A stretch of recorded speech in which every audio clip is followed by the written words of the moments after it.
All right, this is William Henderson. And this is B. McGraw. And this is the Unjerked Podcast. We are completely affiliated to the T with B. McGraw's website, which is the Journal of Astrological Big Data Ecology, or JABD.com. So we basically take common arguments on Reddit and Twitter and look deeper into the data. So this episode is part 2 of our episode on immigration. When we look at the forms of immigration, there's different systems when it comes to immigration.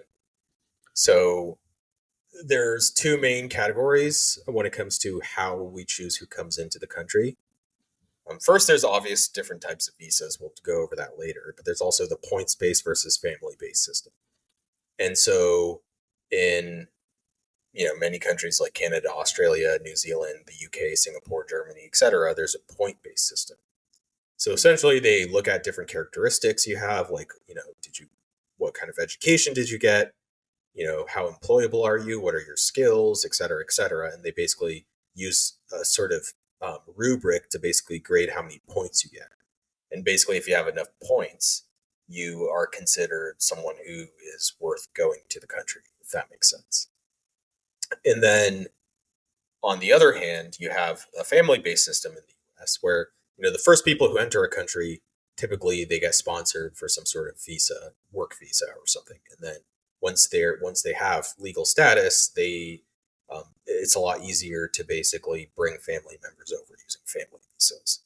And so in the US, it's more of a family-focused system, whereas in other countries, you have more of a points-based system. So in other countries, so this is kind of part of the reason why, like, for example, why are there so many Vietnamese immigrants now? If the Vietnam War was 50 years ago, I think that legacy of bringing in family members still exists because of the refugees who came in the 70s. They have they have that legal status, and then they can bring in family members using family visas, if that makes sense. Yeah. So there's family visas we talked about. There's worker visas, which I think are the sort of most controversial and important thing to talk about. There's tourist visas, and then there's student visas. So, the interesting thing that I kind of figured out from looking at the visa system is that basically, so the caps, there's a cap to the different categories of visas. And those caps are basically decided by Congress I believe on an annual basis. It's not, it's not some sort of like independent commission that basically is like, okay, what's the supply and the demand of each category? It's basically something that's decided by a political process. And so right now there's 226,000 cap currently for family visas. And I think this is an annual rate. There's 140,000 for work visas, 50,000 for diversity visas, which is basically sort of underrepresented countries, etc. And so you do see, the numbers, some people argue they're lower than they should be. That's something we'll talk about later. When it comes to work visa types, there's a large number of different work visas. We'll just go over a couple of them. So the H-1B is the one that people talk about the most. And that's basically a high-skill visa. And so a lot of people in the tech industry or in finance, et cetera, who are from foreign countries come in on an H-1B visa. And then you have the H-2A visa, which is a sort of guest worker program, a seasonal agricultural worker. Then the H-2B is basically a seasonal non-agricultural worker. So those are kind of the different categories that you can use to get a work visa. As a general rule in the US, you need to actually be sponsored by an employer to get a visa. And so you actually need to basically get accepted for a job at a specific company, and that company specifically has to be a sponsor that vouches for you when you apply for your visa. Many small companies typically don't have the resources to sponsor for visas, and so typically what you see is very large corporations act as sponsors for these visa programs.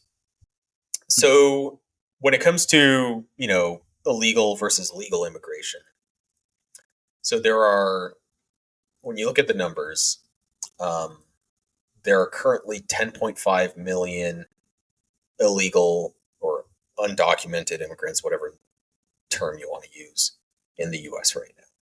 So it rose steadily from 3.5 million in 1990 to 12.2 million around 2007, and it's steadily dropped through 2017. And this is from the Pew Research Center.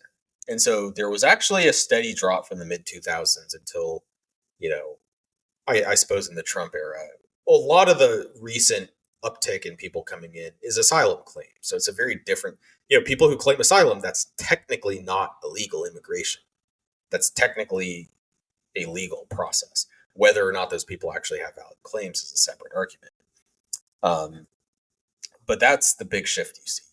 22% of all immigrants in the U.S. Are basically, here are basically undocumented, And so that's actually higher than I expected. I thought it would be like 10% or something. 22% is actually 22% is a little high. How much of that do you think are people sneaking over, and how much is it people overstaying their visas? So 62% of all people who are here illegally are people who overstayed their visas. Well, that makes sense. 38% are people who essentially, cross the border illegally. And so illegal immigration is mostly, not by a large margin, but it's mostly an issue of people overstaying their visas. That's the biggest, by a slight margin, the biggest category. And then the asylum makes sense. Yeah. And the asylum backlog currently is 1.1 million. So it's, it's a substantial number. It's about 1/10 of the size of the sort of population of illegal immigrants.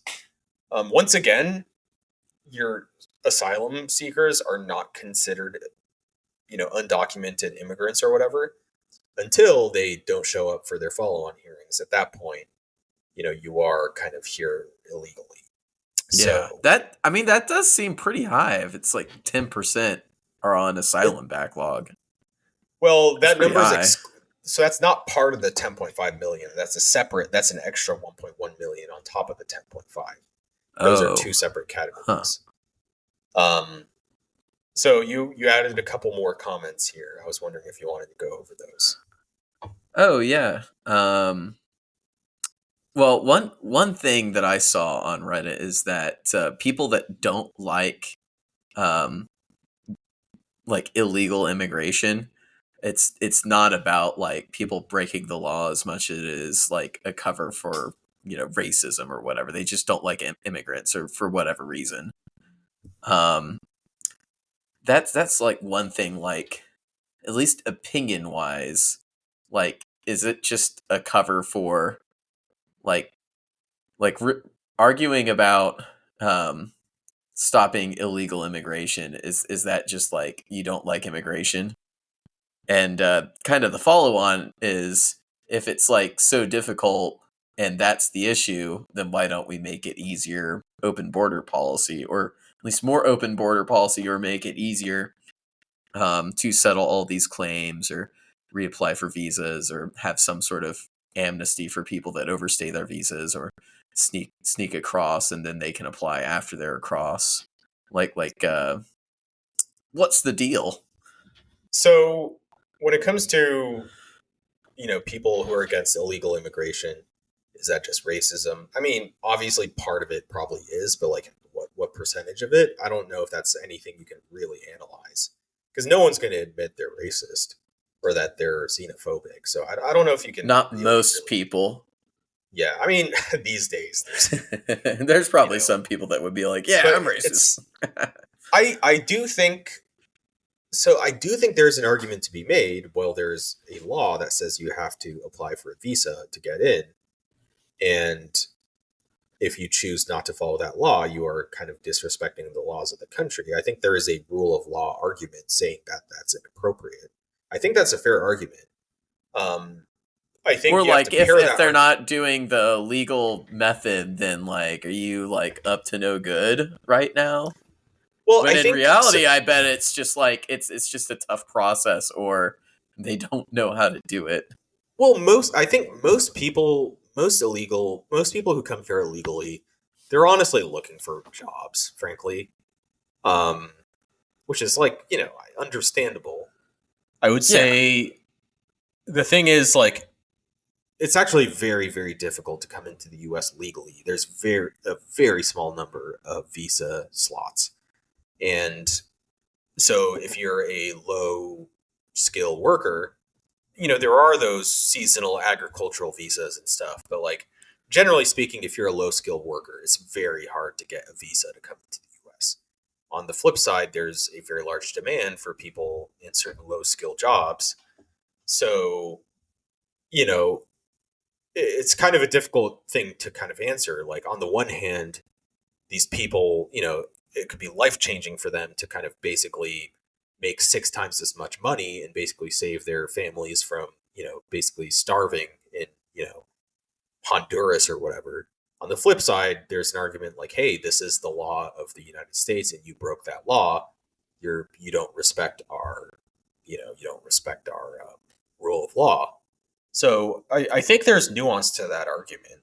I think the easy answer is like, we should revisit how many visas we let in, or maybe not the easy argument, but the sort of deeper argument is like, do we even, because like the number of visas we have per year is basically it's basically decided by politicians. And the question is that the right body of people to make that decision? For example, when it comes to, science research, R&D, what type of grants do we fund for, chemistry, for example? That's not a decision made by politicians, because there's an understanding that's something that experts in that field should focus on. So instead, we delegate that decision down to people who are civil servants within grant agencies, for example. And so is it the right decision for politicians to decide how many asylum, or not asylum, but how many visas there are per year? It's something worth asking, I would say.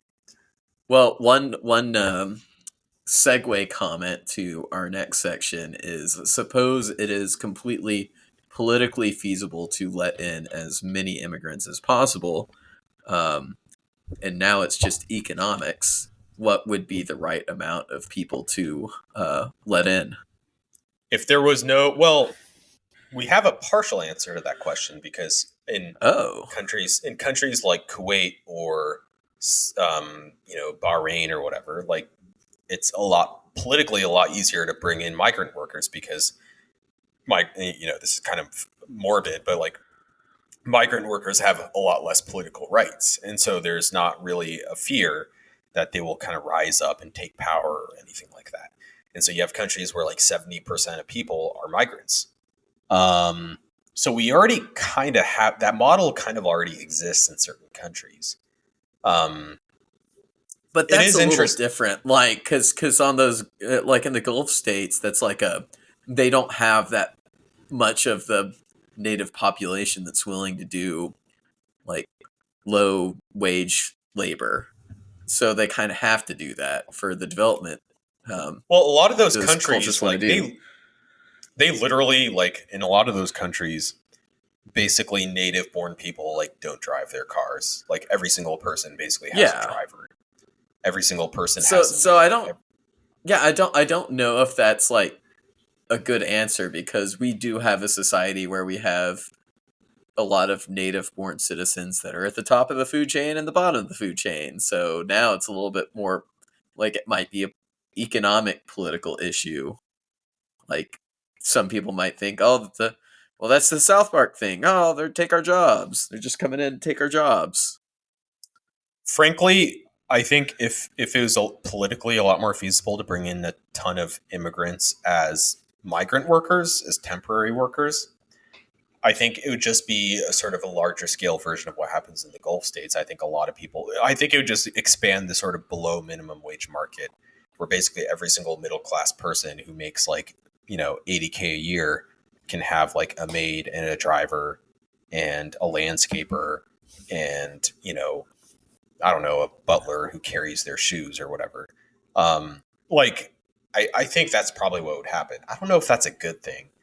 I don't really see what the value. I mean, I guess it's a way of transferring some wealth over to people who have less of it. There's an argument that the Gulf states, despite there is a lot of abuse that happens towards migrant workers. But you could also argue that there's a lot of development that happened, a lot of, when you look at the remittances that go into Nepal and Bangladesh and the Philippines, the percentage of money that comes from the Gulf states is substantial, compared to their population. When it comes to like letting people in and giving them permanent status and stuff, I think we're kind of getting too far in the hypothetical territory, because I cannot think of a single country that would allow that. I can't think of a single country that would say like, oh, literally anyone who walks in this country can just stay here and like, become a permanent resident. I can't think of a single country where that's a thing.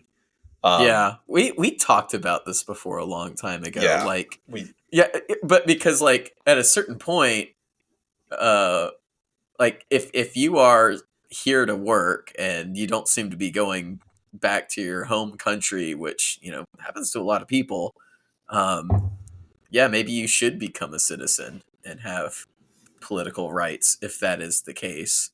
But you got to have some limit on it. You can't just come over and become a citizen.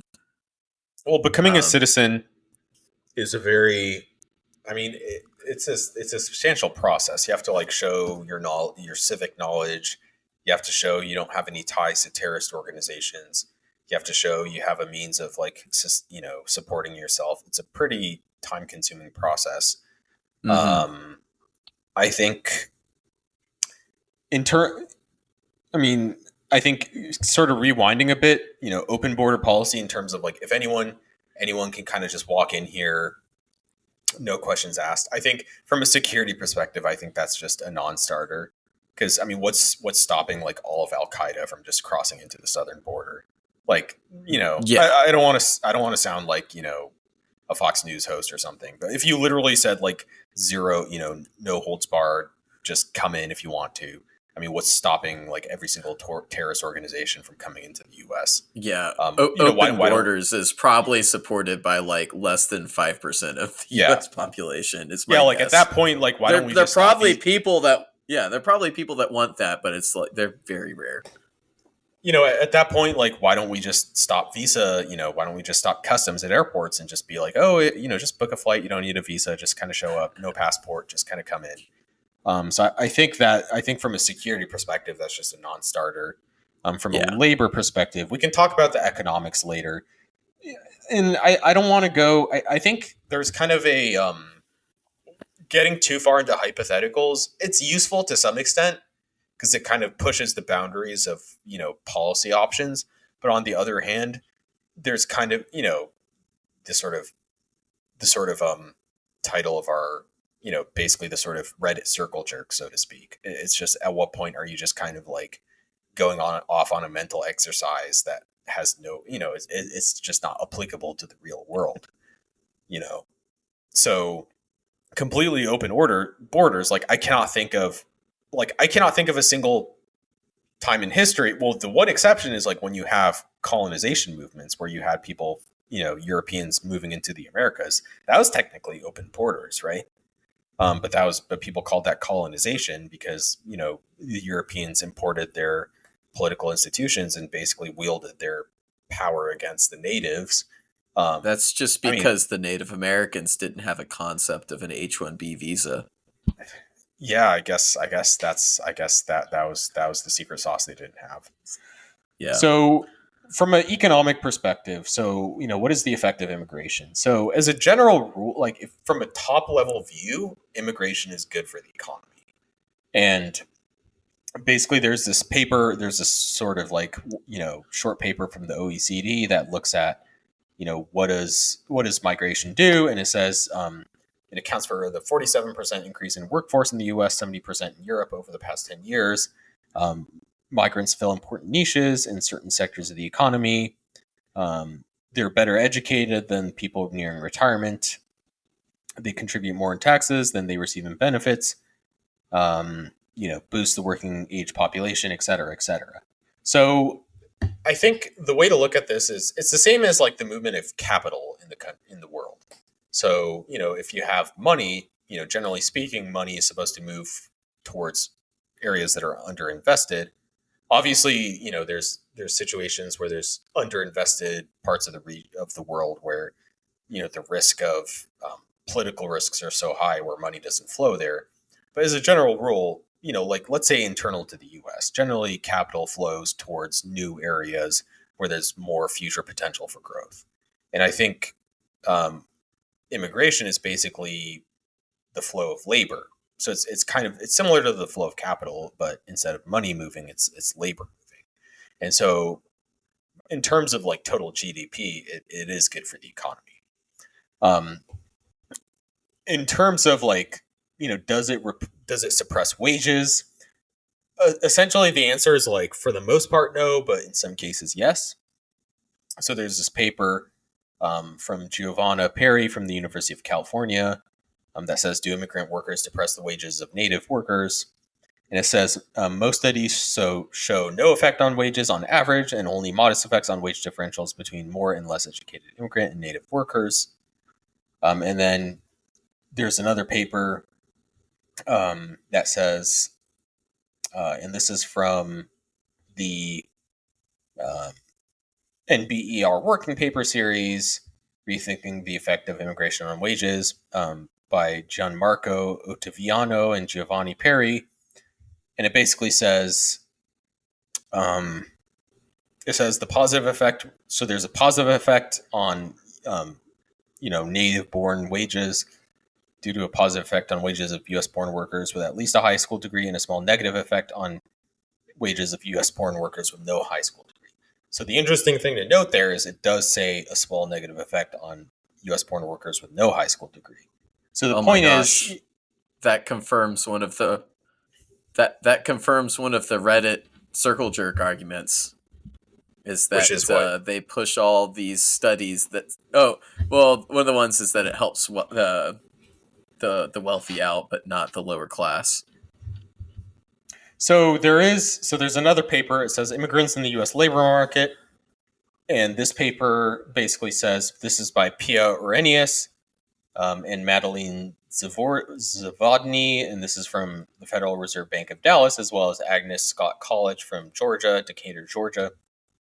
And it says, competing low-skilled workers, for example, may suffer wage losses, and poor households will not benefit as much as rich ones from lower prices for immigrant-produced goods.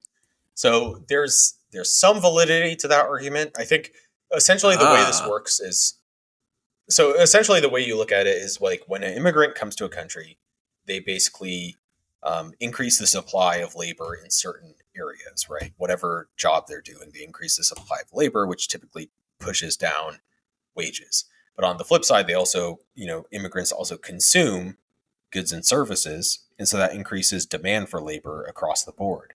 And so the question is, which of those factors predominates? And I think the answer is, it really depends. Generally speaking, in the specific area where they're working, it reduces wages, but in other areas, it increases wages because of the increase of demand for goods and services. And so there's basically a winners and losers effect, where in certain, let's say, for example, an immigrant, let's say immigrants are competing to work in, the sort of blue collar trades, like in, roofing and plumbing and stuff like that. So what will probably happen is that there's an increase of supply of labor in that category, and so wages would probably go down in that category. The flip side is those immigrants spend money on all sorts of goods and services, and so people in other types of jobs would probably have an increase in their own wages. So it seems like immigration is good for most people in terms of wages, but it could be detrimental for direct competitors in terms of the type of jobs immigrants go into. So there's a couple solutions to this paradox. One is you can attract immigrants who go into jobs where people don't really care if wages drop. So for example, if people, H-1B visas, a lot of those jobs go into, the tech industry, for example. And so let's say a bunch of, immigrants go into jobs at Google as software engineers, which is what happens. In fact, the CEO of Google is an immigrant, and the CEO of Microsoft is also an immigrant. Did the CEO die today? Of Google? I saw it on Twitter. Pretty sure the CEO of Google didn't die today. Gosh, well, Twitter is lied to me today then. Okay.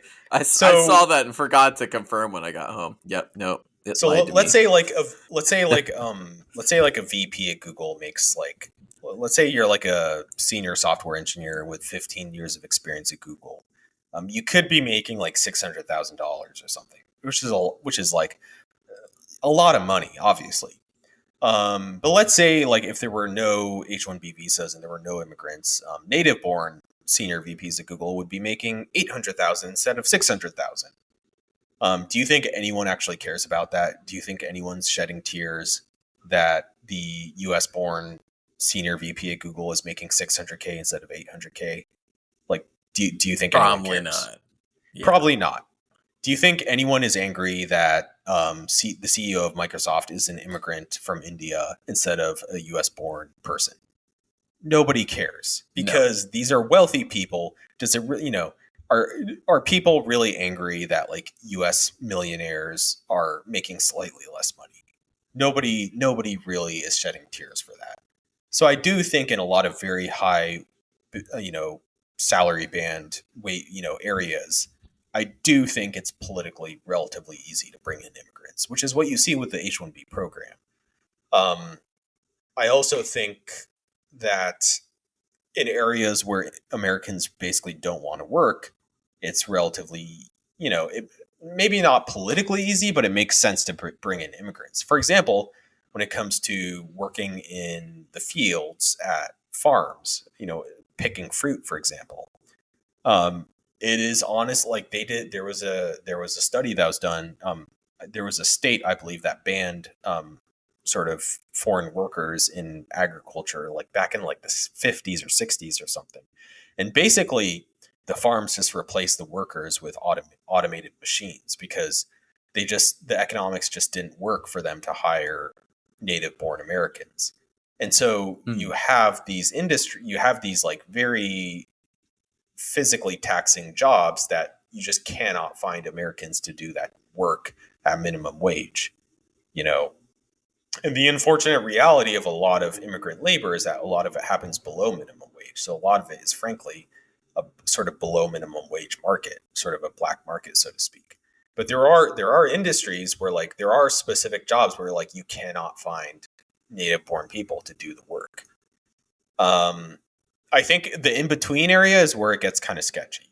For example, if you're there's like I think there are certain working class industries where there are Americans who want to find work where you could make the argument like, are immigrants suppressing wages? And I think that's a fair argument. So I think that's one of those like sort of half jerk type things where like there's some validity to it. Like for most people as a net positive, in certain sections it does suppress wages, it seems like. Yeah, that's kind of what I'd figure.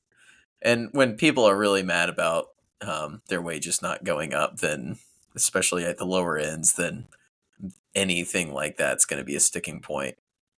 And when it comes to, does immigration affect inequality? There's this lecture basically at the American Economic Review by David Card. And he basically says, immigration does not affect the inequality of native-born people, but it does affect the inequality of society as a whole because the immigrants themselves, first-generation immigrants themselves, might have lower income. So by definition, almost that kind of introduces inequality.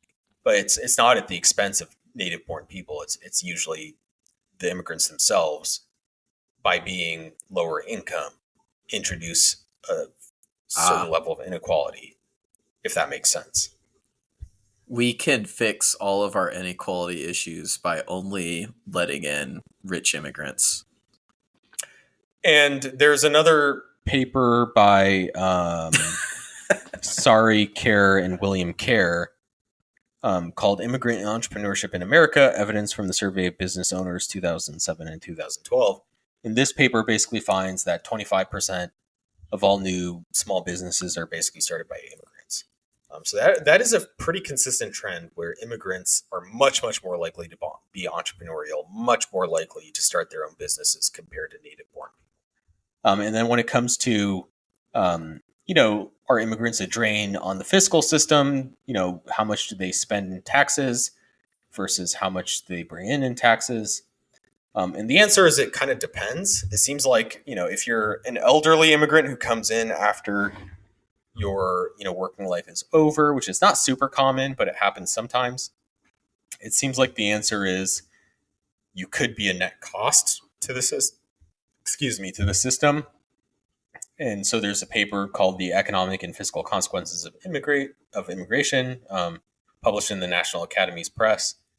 And there's another paper, "Immigrants in the U.S. Labor Market," by Arrhenius and Zavodny, and they are from Federal Reserve Bank of Dallas, as well as Agnes Scott College. I think this is the same paper we looked at before.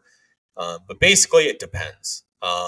If you're a dependent, if you're a child, or you're elderly, you're more likely to be a net cost to the fiscal system. If you are in the workforce, you're more likely to be a net contributor. If you're lower skilled as an immigrant, you're more likely to be a net cost versus higher skilled immigrants. And when it comes to immigration status, I think if you're here illegally, you're probably not paying income tax. I'm trying to think, because you're not being given a W-2 if you're being paid under the table.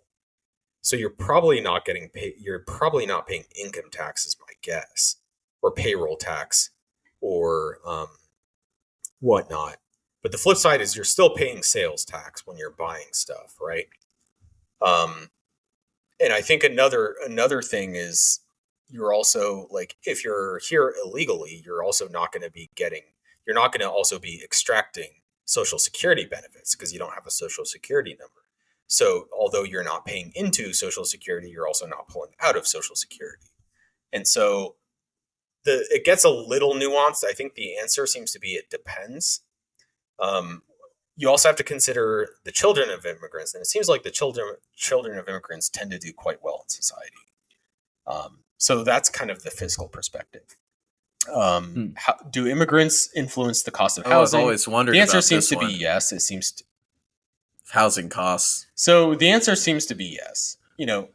And I think housing, like any market, is a factor of supply and demand. So there's a paper called "Immigration and Swiss House Prices" by Degen and Fisher, and it looks at relation of immigration flows from 2001 to 2006, and it says inflow equal to 1% of an area's population leads to an increase in prices for a single family home of about 2.7%. And then there's another paper called "The Effects of Immigration on Local Housing Markets" by Cochran and Poot, which kind of goes into more detail about this topic. And I believe it says, on average, 1% increase in immigration may be expected to raise rents by 0.5 to 1%, and the effect on prices is about double that. But there is large variance. Another paper, "Do House Prices Ride the Wave of Immigration?" by Larkin and others. And it says the effect of immigration is larger at the province level as it is at the city level, and it finds that it does increase house prices. I think it makes sense because the housing market, like any market, is a result of supply and demand. And if demand for living space increases, but the supply of housing does not increase, then prices will go up. This is not limited to immigration. This happens whenever there's an economic boom in a certain city. For example, in Seattle, when Amazon started growing as a large employer, you saw a pretty substantial increase in home prices and rent prices because a lot of software engineers and other high-paying professionals moved to Amazon or moved to Seattle to work at Amazon. And so whenever you have an influx of people of any category, that is a demand signal. The flip side, and we talked about this in the housing episode, you need to also have a flexible and you basically need to have a flexible supply curve that can move to accommodate that. But in most of the country, you have laws that make it very difficult to build new housing. And so that kind of creates a system where increased demand for housing raises prices. So immigration does increase house prices. I think the solution is not to stop immigration. I think the solution is to make it easier to build more housing, in my opinion. So Yeah. No, I agree with that. And that all makes sense. That it would be a little bit, but not a ton. And yeah, that's just supply and demand. we do have a control case. So Japan and South Korea are famously unfriendly to immigration. They're basically Correct. ethno-states. They have, obviously Tokyo and Seoul do have foreigners living in those cities. But when you go to like even the second or third tier cities in those countries, there are a very small number of immigrants or foreigners. So Japan and South Korea are one example. And then the most extreme counterexample is probably Canada when it comes to, because Canada's just letting like huge numbers of people come in. And then the middle ground would probably be Germany and Italy, maybe the US. So those would be interesting countries to kind of look at in the future to see, what happens in those countries over time. The concern in Japan and South Korea is that there will be no people to take care of the elderly. There's going to be not enough healthcare workers to take care of them. Well, that's the thing that comes up, is that in first world countries, we have a declining birth rate. So then you get this imbalance between people that are drained on the system versus people contributing in the system. So that's one pro-immigration argument that comes up a lot. Yeah, if you look at this from the from the demographics perspective, it makes sense. But the flip side is the assumption there is that there's a well of countries with large youth populations to draw from. But what if those countries also start having inverted population pyramids? Then you can't really take advantage of that. And so that's a separate podcast episode, but that's something else to think of. All right, that was episode 2. We're going to wrap up with episode 3 on immigration next.